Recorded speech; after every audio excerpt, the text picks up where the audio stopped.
Good morning. It's Tuesday, July 29th, and there's going to be a meeting at the UN that's going to talk about an Israeli-Palestinian two-state solution. Now, from what I can tell, the United States is not keen on this particular meeting. So the UN General Assembly is bringing high-level officials together this week to promote a two-state solution in the decades-old Israeli-Palestinian conflict that would place their people side by side, living in peace in independent nations. That is a wonderful vision, but can it really occur?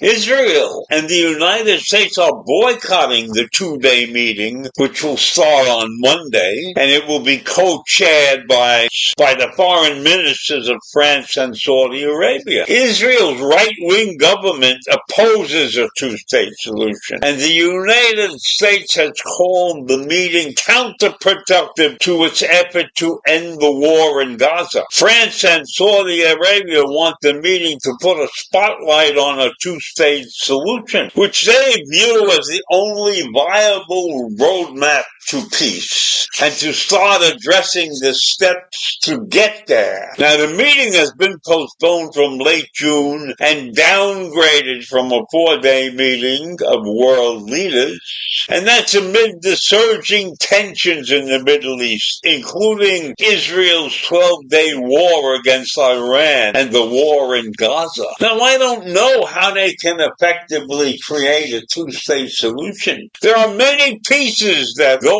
there. So it's absolutely necessary to have some kind of political process. The two-state solution is more threatened than it's ever been. That's what the French foreign minister said. He told that story on Face the Nation. So why should there be a two-state solution? Well, when the British mandate over Palestine ended and the UN had a partition plan in 1947, it envisioned dividing the territory into Jewish and Arab states. Now, Israel accepted that plan, but upon Israel's declaration of independence the next year, the Arab neighbors declared war, and so the two-state plan was dumped. And under the 1949 armistice, Jordan held control of the West Bank and control of East Jerusalem, and Egypt had control of Gaza. But Israel captured the West Bank and East Jerusalem and Gaza in the 1967 Mideast War, and the Palestinians seek those lands for a future independent state alongside Israel. And this idea of the two-state solution is based upon Israel's pre-1967 boundary, and that's been the basis of peace talks since the 1990s. And the two-state solution has wide international support. The logic behind it being that populations of Israel and East Jerusalem and the West Bank and Gaza are divided equally between Jews and Palestinians. But I don't think that's the case. And the establishment of an independent Palestine would leave Israel as a democratic country with a solid Jewish majority and grant the Palestinians their dream of self-determination. Now, 145 countries have recognized the state of Palestine. But Macron's announcement ahead of the Monday meeting and amid increasing global anger over with desperately hungry people in Gaza who are starting to die from starvation makes France the most important Western power to acknowledge this agreement. Israel's view, however, rejects the two-state solution on nationalistic and security grounds. Netanyahu's religious and nationalist base views the West Bank as biblical and historical homeland of the Jewish people, while Israeli Jews overwhelmingly consider Jerusalem their eternal capital, and the city's eastern side is home to Judaism's holiest site, along with major Christian and Muslim holy places. So this is a total, in my mind, disaster for Israel if this takes place. If they lose control of their holy sites, etc.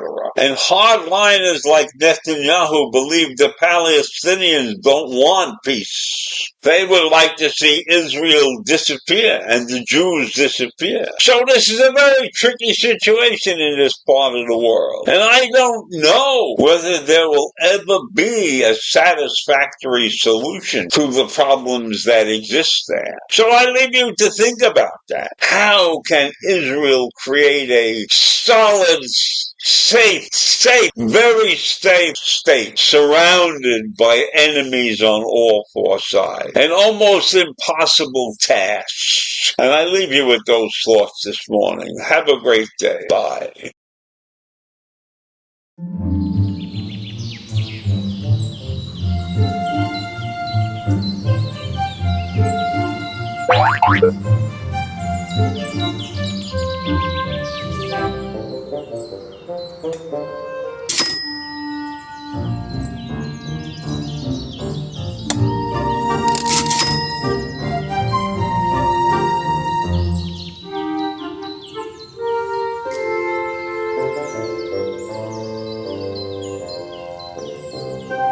Thank you.